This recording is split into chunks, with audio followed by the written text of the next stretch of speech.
മറ്റൊരു വാർത്ത ഇറാനുമായി ബന്ധപ്പെട്ടാണ്. അമേരിക്ക വീണ്ടും ഇറാനുമേൽ കൂടുതൽ സമ്മർദ്ദം ശക്തമാക്കുന്ന പശ്ചാത്തലം ഒരുങ്ങി വരുന്നു. ഇറാനിലേക്ക് ലോകത്തിലെ ഏറ്റവും വലിയ വിമാനവാഹിനി കപ്പൽ USS ജെറാൾഡ് ആർ ഫോർഡിനെ പശ്ചിമേഷ്യയിലുള്ള എബ്രഹാം ലിങ്കൺ വിമാനവാഹിനി കപ്പലിനൊപ്പം ചേരാൻ ട്രംപ് ഉത്തരവിട്ടതായാണ് രാജ്യാന്തര മാധ്യമങ്ങൾ റിപ്പോർട്ട് ചെയ്യുന്നത്. ഇസ്രായേൽ പ്രധാനമന്ത്രി ബെന്യാമിൻ നെതന്യാഹുമായുള്ള കൂടിക്കാഴ്ചയ്ക്ക് ശേഷമാണ് ട്രംപിന്റെ ഈ ഉത്തരവ് എന്നതും ശ്രദ്ധേയമാണ്.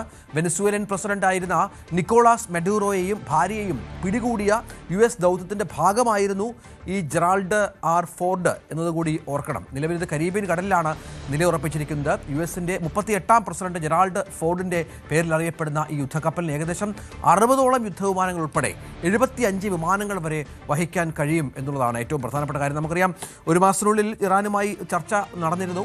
വീണ്ടും ഒരു ചർച്ചയ്ക്കുള്ള സാഹചര്യമൊക്കെ ഒരുങ്ങുന്നുണ്ട്.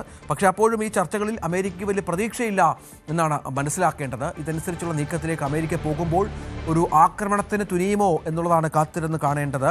പാർവതി ഏറ്റവും പുതിയ വിവരങ്ങളുമായി ചേരും. പാർവതി, പലതവണയായി ട്രംപിൻ്റെ മുന്നറിയിപ്പ് ഇറാനുമേലുണ്ട്, നമുക്ക് സംശയമില്ലാത്ത കാര്യമാണ്. പക്ഷേ അപ്പോഴും ഇസ്രായേലാണെന്ന് മനസ്സിലാക്കണം ഈ ആക്രമിക്കേണ്ട എന്നുള്ള ഉപദേശം നൽകിയത്. പക്ഷേ ഇപ്പോൾ ഇസ്രായേൽ പ്രധാനമന്ത്രിയുമായുള്ള കൂടിക്കാഴ്ചയ്ക്ക് ശേഷമാണ് അമേരിക്കയുടെ പുതിയ നീക്കം എന്നുള്ളതാണ് ഇതിൻ്റെ ഗൗരവം വർദ്ധിപ്പിക്കുന്നത്.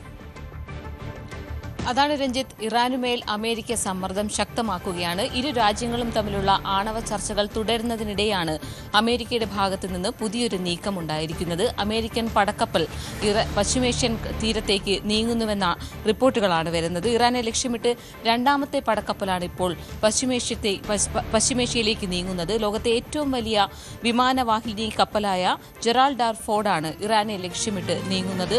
ഇറാനെ ലക്ഷ്യമാക്കി അയക്കുന്ന രണ്ടാമത്തെ കപ്പലാണിത്. നേരത്തെ എബ്രഹാം ലിങ്കൺ എന്ന കപ്പൽ പശ്ചിമേഷ്യയിലേക്ക് അമേരിക്ക അയച്ചിരുന്നു. ഇറാനുമായി ആണവ വിഷയത്തിൽ ധാരണ എത്തിയില്ലെങ്കിൽ പടക്കപ്പൽ ആവശ്യം വരുമെന്നും ട്രംപ് മുന്നറിയിപ്പ് നൽകി. ധാരണയിലെത്തിയാൽ പിൻവലിക്കാമല്ലോ എന്നും ട്രംപ് പറഞ്ഞു.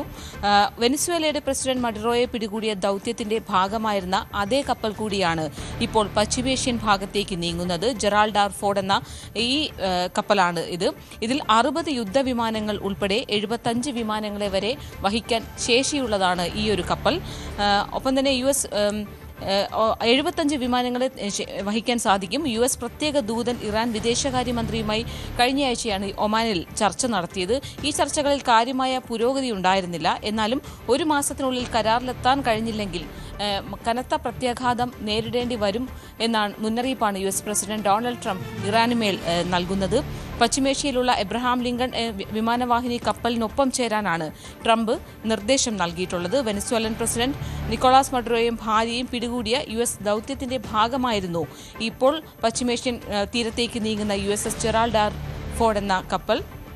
കരീബിയൻ കടലിലാണ് ഈ കപ്പൽ നിലയുറപ്പിച്ചിട്ടുള്ളത്. അമേരിക്കയുടെ 38ാം പ്രസിഡന്റ് ജെറാൾഡ് ഫോർഡിന്റെ പേരിൽ അറിയപ്പെടുന്ന ഈ യുദ്ധക്കപ്പലിന് വലിയ ശേഷിയാണുള്ളത്. നിലവിൽ ചർച്ചകളുമായി മുന്നോട്ട് പോകാൻ തന്നെയാണ് ഇറാന്റെയും അമേരിക്കയുടെയും ധാരണയെങ്കിൽ തന്നെയും അടുത്ത ഘട്ട ചർച്ചകളെ സംബന്ധിച്ചുള്ള തീരുമാനമോ ഇത് സംബന്ധിച്ചുള്ള വേദിയോ ആയിട്ടില്ല. നേരത്തെയുള്ള ചർച്ച ഒമാനിലാണ് നടന്നതെന്ന് നമുക്കറിയാം. അതിനിടെ ഇറാനെതിരെ കർശന കരാറ് വേണമെന്ന ആവശ്യവുമായി ഇസ്രായേൽ പ്രധാനമന്ത്രി ബെഞ്ചമിൻ നെതന്യാഹു കഴിഞ്ഞ ദിവസം വൈറ്റ് ഹൗസിലെത്തിയിരുന്നു. ഇറാനുമായുള്ള ചർച്ചയിൽ ധാരണയിലെത്താനാകുമോ എന്നതിൽ നെതന്യാഹു സംശയവും പ്രകടിപ്പിച്ചിരുന്നു. ട്രംപ് തന്നോട് ചോദിച്ചെന്നും താൻ നിലപാട് അറിയിച്ചെന്നും അദ്ദേഹം വ്യക്തമാക്കിയിരുന്നു. ഏതായാലും ഇറാനെതിരെ ശക്തമായ നടപടികളുമായി നീങ്ങുകയാണ് അമേരിക്ക. തീർച്ചയായും അതാണ് സാഹചര്യം. ഇറാനെതിരെ വീണ്ടും ശക്തമായ നടപടികളിലേക്ക് അമേരിക്ക കടക്കുന്നു എന്നുള്ളത് പശ്ചിമേഷ്യയിൽ ഗൗരവതരമായ സാഹചര്യം സൃഷ്ടിക്കുകയാണ്.